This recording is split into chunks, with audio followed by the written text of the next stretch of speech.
England crashed to a fifth successive defeat after a blistering start gave way to a dramatic collapse as South Africa emerged 42-39 winners from a thrilling first test at Ellis Park. A scarcely believable 24-3 lead had been amassed by the 18th minute, with George Ford acting as ringmaster as Mike Brown, Elliot Daly and Owen Farrell ran in superb tries.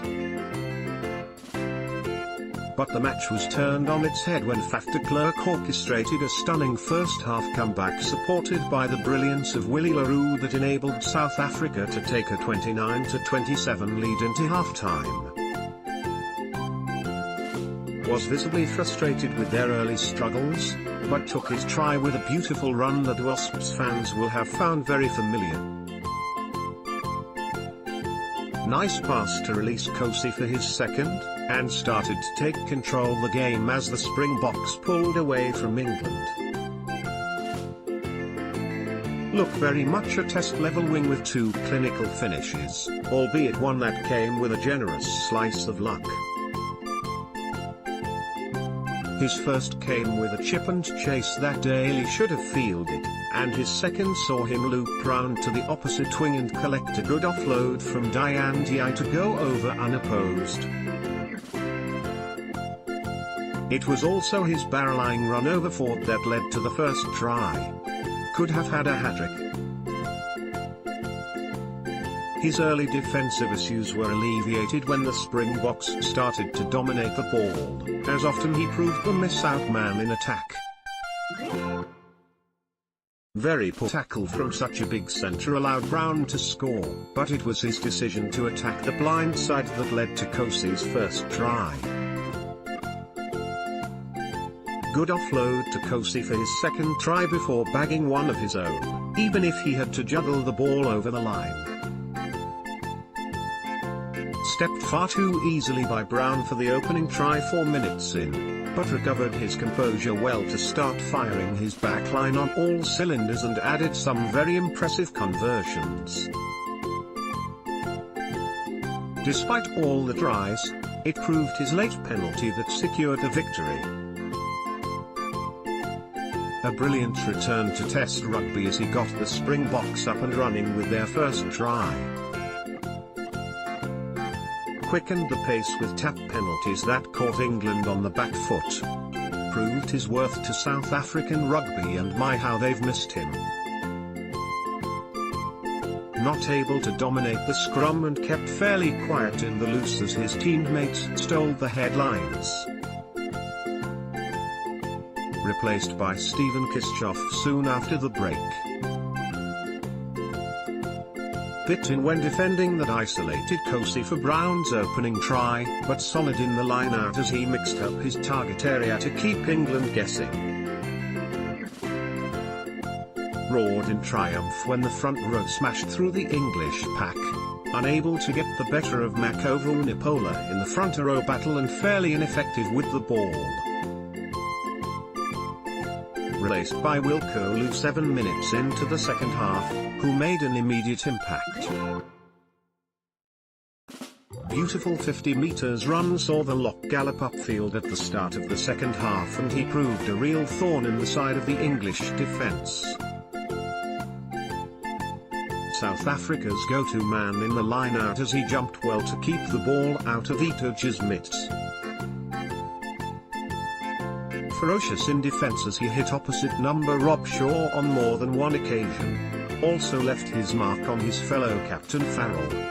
A good defensive showing. Able to cover back in time to stop Brown and gave away a needless penalty for diving off his feet at the start of the game. Replaced by Pieter-Steph du Toit early in the second half and could find his place at risk. Grew into the game as South Africa started to secure front football. Enjoyed a strong run out wide early in the second half and proved a real turnover merchant as he disrupted English ball time and time again. got the first points of the game as he took full advantage of the altitude with a 61 meters penalty, but committed an absolute howler when he missed the ball and allowed Kosi to score. Scored a try of his own with a neat finish, and defensively he put in a huge tackle on Wasps teammate LaRue that stopped an attack in its tracks, but two sloppy kicks from hand cost England precious ground.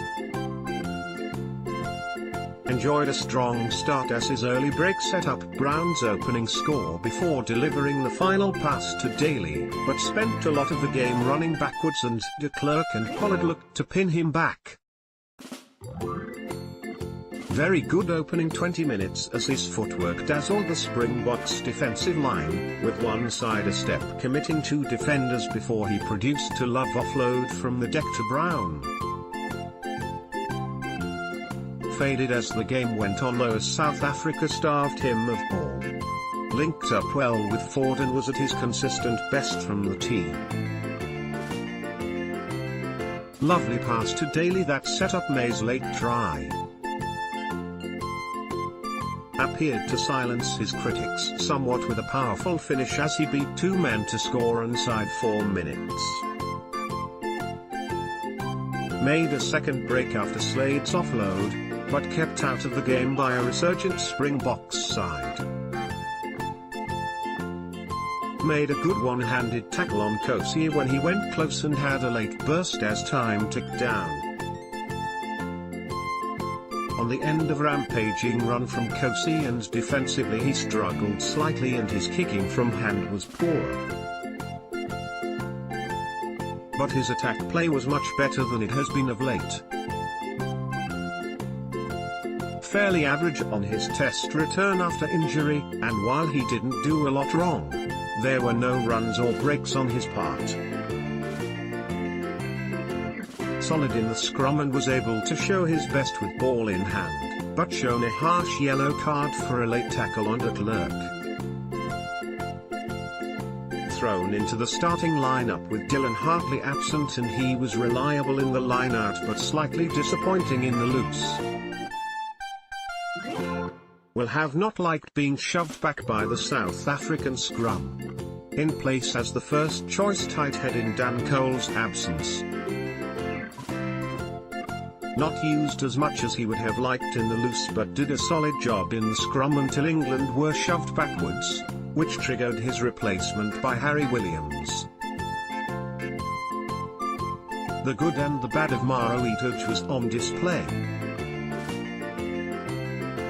He was the main culprit in conceding penalties as he twice hit de Klerk high and was trapped not rolling away, but wise to spot a chance to score by reaching over the ruck.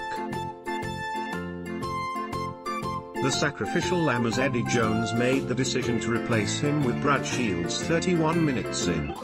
Looked distraught as he came off, and consoled by his teammates. Doesn't carry an impact when running with the ball that allowed the Springboks defenders to knock him backwards. His support play was good, but left isolated when Stephen Kitechoff was able to win the penalty for holding on. Tried to impose at the breakdown but was fighting a one-man battle. Made one eye-catching break in the second half that made all of 35 meters, but departed soon after with a calf injury. One uncharacteristic error as he dropped an early restart, and South Africa looked to double up on him that early on, freed up space for his teammates. Otherwise kept fairly quiet, which takes some doing. Electric debutant Sibusiso Kosi crossed twice to bring Ellis Park to his feet, and in between his two tries, Eddie Jones hauled off Nick Isiekwe, the Saracens lock who was making his full debut, and brought on the uncapped Brad Shields.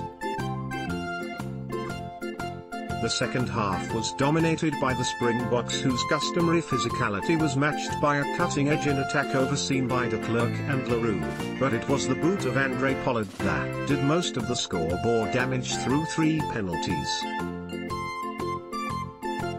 South Africa vs England live. As it happened, it was the perfect outcome to celebrate a landmark moment in South African history after back row Siya Kolisi had become the first black captain of their test team. By walking out to a raucous Ellis Park crowd, Kolisi completed a rags to riches fairy tale, having emerged from a poverty-stricken childhood to captain both club and country in the iconic stadium, scene of Nelson Mandela's and Francois Pienaar's magical moment after the 1995 Rugby World Cup final. England could barely have made a better start as a monster 61-metre penalty by Daly was followed by a try that started from inside their own 22. Siya Kolisi became South Africa's first black captain in a landmark moment. Getty, quick hands released Johnny May down the right wing with Ben Youngs in hot pursuit, and several phases later, Brown was given sight of the line and he showed strength to shrug off 2 tackles and crash over. South Africa came back hard, but having been kept at bay, England struck again with Ford conjuring a superb try. Henry Slade supplied an outrageous pass to Brown, but the move was all about Ford as he picked out May, and with the overlap appearing it was a simple run-in for Daly. Elliot Daly scored England's second try to put them 17-3 up. Getty, 2 minutes later and they were over again, Slade's long pass giving May space, and with shell-shocked South Africa in disarray he sent Farrell over under the posts. But Kosi's charge at her within inches of the whitewash was followed by the outstanding de Klerk spinning over, stemming the flow of English points and initiating a high-octane fight back. Sibusiso Kosi scores one of his 2 tries against England. Getty, on the half-hour mark it was game on when a Springbok attack down the right was revived through their tenacity before de Klerk's vision offered the lightning-fast Kosi a half-chance. The danger should have been averted, but Daly made a mess of gathering Kosi's grubber and the alert shark swing touchdown. Brad Shields made his England's debut after just 31 minutes as Nick Isiek was replaced. Getty, the dream debut continued when he popped up on the opposite wing after a clever run from Leroux created the space for fellow debutant Afai Ndiaye to send him over. Leroux then turned scorer from a scrum after de Klerk and Pollard, combined with Kosi keeping his width, provided the platform for him to exploit a large hole in midfield. 2 penalties from Pollard, the second one at a dominant scrum, opened up a 5-point gap, and it was worrying times for England, who were barely able to get their hands on the ball. Afai Ndiaye roars with delight after scoring South Africa's 5th try. Getty, when they did counter through Tom Curry, a knock-on ended the attack, and their frustration was clear when Makhevu Napola followed through on de Klerk, earning a yellow card. And in the next play South Africa had all but sealed the outcome when Ndiaye juggled the ball while crossing the line before touching down. Maro Itoje and May plundered late tries, but Pollard's boot meant the Springboks had done enough despite a nervy finish.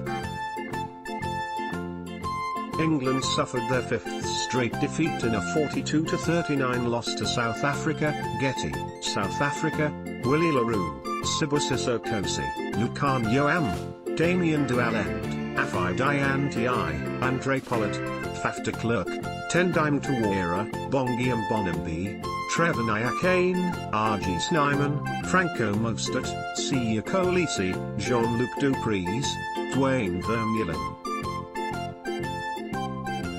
Replacements: Uka van der Merwe, Stephen Kuytjof, Wilco Lu, Peter Steph du Toit, Sekumbo Sonoch, Ivan van Zel, Elton Jantjes, Warwick Gellant.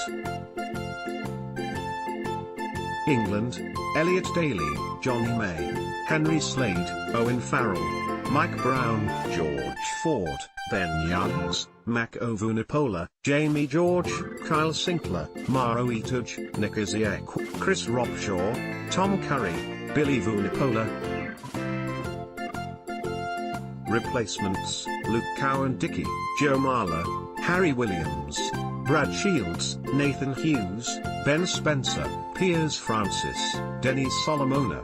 PA. Follow the Independent Sport on Instagram here for all of the best images, videos and stories from around the sporting world.